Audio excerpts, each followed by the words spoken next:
Well, hello everybody, and welcome to this episode of G Bear's Off-Grid Ways, a homestead in the desert. And here we are on the 19th of May, 2021. What you're looking at here is a coin that I just found yesterday while waiting for delivery of the Ames inverter. I was bored, so I got out my metal detector and I went prospecting out on my property here, down between my two gates that come in, a little section of land that I haven't checked out yet. And I just said, well, let me go see what's out, if there's anything down there. And geez, I was only there maybe 5 minutes tops, and I got a hit and did a scoop, put it in my little classifier, and came up with this coin. Now, this is an old presidential gold-plated coin, but I can see by the side that it's copper on the inside. But what the heck? I looked it up. In mint condition, it's worth $2 and change. In this condition, it's worth $1, and it should be turned into the bank for remelting and resmelting or restamping. So anyway, the one that I used, or the metal detector I used, was that one right there, which is a Harbor Freight metal detector. And the only reason I used that one was because I was in here and it just happened to be available, just hanging there. And I said, I wonder if I took the batteries out of that. So I brought it down and I turned it on, and I love that sound of it getting close to metal and going beep, beep, beep, beep. And I said, oh yeah, well, the batteries are still in it and they're still good. So I stepped outside and I started scanning. Next thing you know, I was all the way down by the gate checking things out. So anyway, I did get that going. And I want to say yesterday I made a mistake when I was talking about the contest, the dice contest. And I said today would be the last day. No, that's not right. Next week is, remember? 26th. So, not today, not the 19th, it's the 26th. So we got a week from today to go yet, and that'll be the cutoff video. And then the next day will be the drawing on the 27th. So, still have time to get your entries in. And I do want to say that we're at like 210 entries right now. No, actually, I've got about 8 or 9 of them to put in there. So I would say close to 220 on the entries right now. So keep them coming, everybody, and good luck. We've got a winner coming up soon here. So anyway, I wanted to show you that. I had to get a video going today. The winds were gusting at 29 miles per hour out there, and I know you can't see it with the glare, but when we step outside, you'll see it. That's why I'm inside here. So we've had winds at 29 miles per hour 2 days in a row. And one thing I noticed was that the circulating pump that I use, which is a bilge pump in my water tank, burnt out again.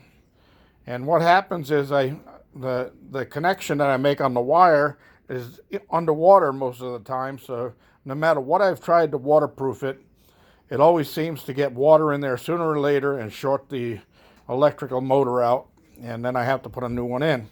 So I came up with an idea, and I've got to work on it a little bit more. I was thinking about using a floater, and what I'm going to do is suspend the pump just maybe 6 or 8 inches below this floater. I'm not going to use this because I remember styrofoam sitting in water for a long period of time will break down and fall apart, and I don't want to be cleaning all these little white beads out of my water tank. So what I'm thinking of using is I'm going to go down to the local store. I've seen them there before. I hope they have them this year. Is get one of those little tiny body boards. It's about this size, just about this size, and it's a body board that's designed for little kids to play in the pool with. So I'll get that. Then I'm going to make a hole through the center just big enough for the wire to come through, and suspend the pump maybe 8 inches, maybe 10 inches below the unit. And then I'll do my wire connections on top of the unit, and I'll silicone them down so that they're protected from moisture in case it gets hot in there and the dampness gets to it or anything like that. So they'll never be underwater. They'll always be above water. And then as the tank goes down, my floater will go down with it, because I'll have all the extra wire just coiled up on top of this thing, and it can just feed out as the unit goes down. Pretty cool idea, huh? See how that works. See if that makes them last longer. I also have a DC timer out there connected to the battery and solar charger, and the solar panel, of course, provides the power to recharge the battery. But I have a little 12-volt timer out there, and I set the timer so that it doesn't run 24/7 or it doesn't run all day while the sun is out, because that would be too much stress on the pump. So what I do is I run it for an hour every hour. And so it's an hour on, hour off, hour on, hour off. So that's it. And then sits peacefully all night long. And then when the sun comes up in the morning, hour on, hour off, so forth and so on. So that's my idea on that. And my neighbor sent me an interesting little tidbit today. Apparently, the county representative was at a budget meeting and is going for $10 million extra in this year's budget to enforce illegal marijuana growers in the desert, because they're popping up faster than the sheriff's department and anybody else or the MET can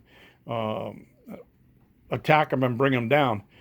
So they're up all over the place, and I've been accused of calling them illegals, and if somebody said, "Oh, they're legal," they're not legal. Trust me, I've read the law. They are not legal. They're all illegal. Also got another notice from a sheriff department notice that one of the guys, they're using water trucks now to haul water. They were just using trailers with tanks and totes on them. Now they're using water trucks. And the water trucks are not legally registered. They're not licensed or anything like that.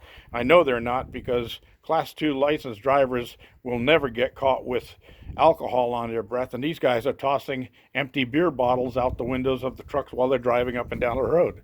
So they're illegals.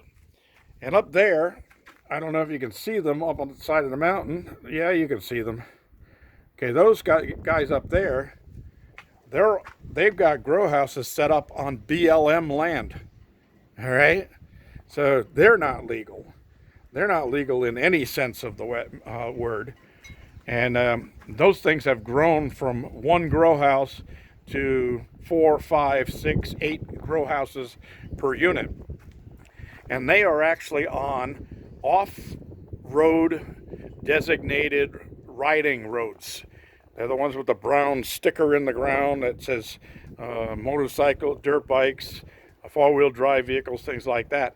And they're actually blocking the roads and setting up their own little grow places right there on BLM. So they're not legal. But the reason they do that is when they get caught, they won't lose anything because they don't own it.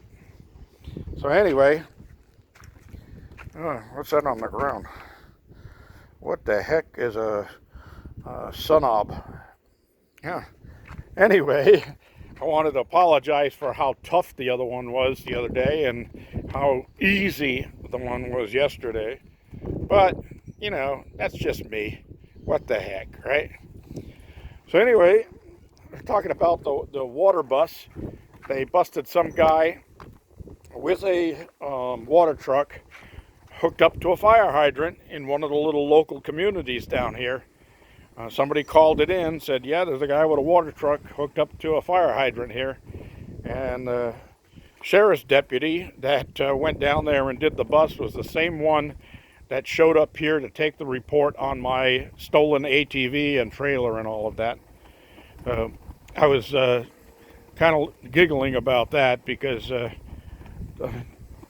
didn't even think that he actually worked more than 2 days a week. I thought he was a part-timer. But the report said they caught the guy because his truck had broken down when he got to the highway, and the deputy had a description of the truck and caught up with him. So they got the guy out of the truck and found out he had outstanding warrant. So guess what? He was arrested. Cool. So looks like the hammer's coming down and people are going to start paying attention to what's going on around here. And maybe there's, as my neighbor put it, light at the end of the tunnel. I sure hope so. Anyway, that's about all I have for today.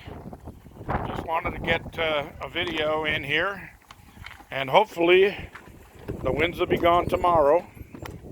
But if not, we'll see what I can do. All right, everybody, thanks for joining me. Don't forget thumbs ups down there, and don't forget to subscribe. And don't forget to share. There's a share down there. You click on share, you can share my videos with others. Let's get some more subscribers up there. They've been slowing down really badly lately. Of course, I don't blame them. My videos have been a little on the boring side because I can't do anything with all these winds. Got another flag shredded up there. Got a turbine kicking out electricity I don't really need. So anyway, just wanted to say that. Thanks everybody. See you next time. This is G Bear signing off.